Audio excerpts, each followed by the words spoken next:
வாழ்க வளமுடன். நம்ம வாழ்க்கையில பெரிய லெவல்ல சக்சஸ் அடைகிறதுக்கோ அல்லது இப்ப இருக்கக்கூடிய சாதாரண வாழ்க்கை சிறப்பா மாத்துறதுக்கோ மொத்தம் 5 பாயிண்ட். அதுல 4 பாயிண்ட் ஏற்கனவே பார்த்திருக்கோம் முந்தைய பதிவுகள்ல. இந்த பதிவுல நம்ம பார்க்க போறது லிசனிங் ஸ்கில், கேட்கும் திறமை. மற்றவங்க பேசுறத நம்ம கேட்கறதுல என்னங்க திறமை இருக்கு? அவங்க பாட்டுக்கு பேசுறாங்க, நம்ம கேட்டுக்கிட்டு இருக்கோம், அவ்வளவுதானே நினைக்கிறீங்களா? அப்படி கிடையாதுங்க. கேட்கும் திறமைங்கிறது தனித்திறமை. கொஞ்சம் யோசிச்சு பாருங்களேன். மற்றவங்க நம்ம கிட்ட ஒரு விஷயத்தை பத்தி பேச வராங்க.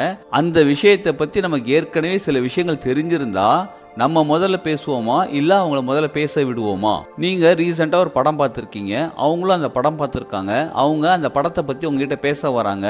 உடனே நம்ம என்ன பண்ணுவோம்? நமக்கு பிடிச்ச காட்சிகள், அந்த படத்துல இருக்கக்கூடிய சீன்ஸ், அதுல இருக்க இசை, நமக்கு என்னெல்லாம் பிடிச்சிருக்கோ அதை பத்தி நம்ம அவங்க கிட்ட எக்ஸ்பிளைன் பண்ண ஆரம்பிப்போம். ஆமாம்பா, நீ சொல்றது கரெக்ட்பா, அந்த படத்துல சூப்பரா இருந்துச்சு அந்த சீன், மியூசிக் டைரக்டர் அந்த ஒரு பர்டிகுலர் சீன்ல செம்மையான மியூசிக் கொடுத்திருந்தாருல, ஹீரோ அந்த சீன் சூப்பரா நடிச்சிருந்தார்ல, அந்த மாதிரி நமக்கு தெரிஞ்ச விஷயங்களை பேச ஆரம்பிப்போம். ஆனா நம்ம கிட்ட பேச வந்தவரே நம்ம கவனிக்காத, அந்த படத்துல கவனிக்காத ஏதோ ஒரு சில விஷயங்களை பத்தி பேச வந்திருக்கலாம். இது ஒரு சாதாரண சினிமா தானே அப்படின்னு நம்ம நினைப்போம். ஆனா உண்மையாவே பல நேரங்கள்ல நம்ம கிட்ட பலர் நல்ல விஷயங்களை சொல்றதுக்கோ இல்ல அவங்களுக்கு தெரிஞ்ச புதிய விஷயங்களை சொல்றதுக்கோ வரும்போது அவங்க சொல்ல வர வேண்டிய விஷயம் நமக்கு ஏற்கனவே தெரிஞ்சிருந்தால் நமக்கு என்ன தெரியுமோ அதை பத்தி நம்ம பேச ஆரம்பிப்போமோ தவிர அவங்க என்ன சொல்ல வராங்கன்றத பொறுமையா கேட்க மாட்டோம். நமக்கு தெரிஞ்ச விஷயங்களை மற்றவங்களுக்கு சொல்றது கரெக்டு தாங்க, ஆனா மற்றவங்க சொல்றதையும் நம்ம கேட்க வேண்டும். இப்படி யோசிச்சு பாருங்களேன். நீங்க ஒரு விஷயம் சொல்ல போறீங்க, உங்களை தடுத்துட்டு அவங்க வேற விஷயம் சொல்றாங்க, அப்போ நீங்க எப்படி ஃபீல் பண்ணுவீங்க? டேய், இதெல்லாம் நீ சொல்றதெல்லாம் சாதாரண விஷயம்டா, அதை தாண்டி நான் ஒரு விஷயம் வச்சிருக்கேன்டா நம்ம நினைச்சிக்கிட்டு இருப்போம்.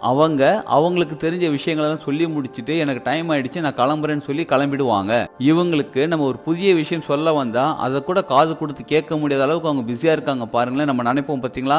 அதே மாதிரி தாங்க மற்றவங்க நம்ம கிட்ட பேச வரும்போது நம்மளும் நமக்கு தெரிஞ்ச விஷயங்களை சொல்லிட்டு நமக்கு டைம் ஆயிடுச்சு நான் பிஸியா இருக்கேன்னு சொல்லி வரும்போது அவங்களும் அதே மாதிரி தான் நினைப்பாங்க. அப்ப நமக்கு என்ன திரும்ப நடக்கும்? புதிய விஷயங்களை நம்ம கத்துக்க முடியாம போய்விடும். அது மட்டும் இல்லைங்க, எப்பயுமே மற்றவங்க என்ன சொல்றாங்க என்ன பேசுறாங்கன்னு நம்ம கவனிக்க நமக்கு அறிவும் வளரும், பொறுமையும் வளரும். ஒருவேளை நமக்கு தெரிஞ்ச விஷயத்த அவங்க சொன்னா கூட பரவாயில்ல, அதையும் நம்ம பொறுமையா கேட்கும் போது மற்றவங்க நம்மளை பத்தி ரொம்ப உயர்வாதான் நினைக்க ஆரம்பிப்பாங்க.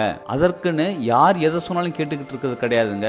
அவங்க நம்மளை திட்டுறாங்களா, திட்டோன்னு கேட்டுக்கிட்டு இருக்குது அந்த மாதிரி கேட்கறது கிடையாது. நம்ம அறிவை வளர்த்துக்கிறதுக்கும் நம்ம வாழ்க்கையை முன்னேற்றிக்கிறதுக்கும் மற்றவங்க சொல்றதை கேட்கறதுனால நமக்கு நிறைய நன்மைகள் நடக்க ஆரம்பிக்கும். மொத்தத்துல எப்பயுமே சரியான நேரத்துல நல்ல பாசிட்டிவ் சிந்தனைகளோட நம்மளால எவ்வளவு முடியுமோ அதை தாண்டி 1% எக்ஸ்ட்ரா செய்யும் போது நம்ம பாடி லாங்குவேஜும் லிசனிங் ஸ்கில்லும் இது எல்லாமே ஒன்னா சேர்ந்து நம்ம சாதாரண வாழ்க்கையை சாதனை வாழ்க்கையாக மாத்துறதுக்கு மிகவும் பயன்படும். வாழ்க்கையில முன்னேறதுக்கு இன்னும் பல தகவல்கள் இருக்கு. அதை பத்தி நீங்க தெரிஞ்சுக்கிறதுக்கு டிஸ்கிரிப்ஷன்ல இருக்கக்கூடிய கான்டாக்ட் நம்பர் கான்டாக்ட் பண்ணுங்க அல்லது வாட்ஸ்அப் பண்ணுங்க.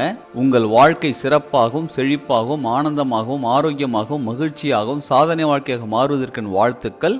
வாழ்க வளமுடன்.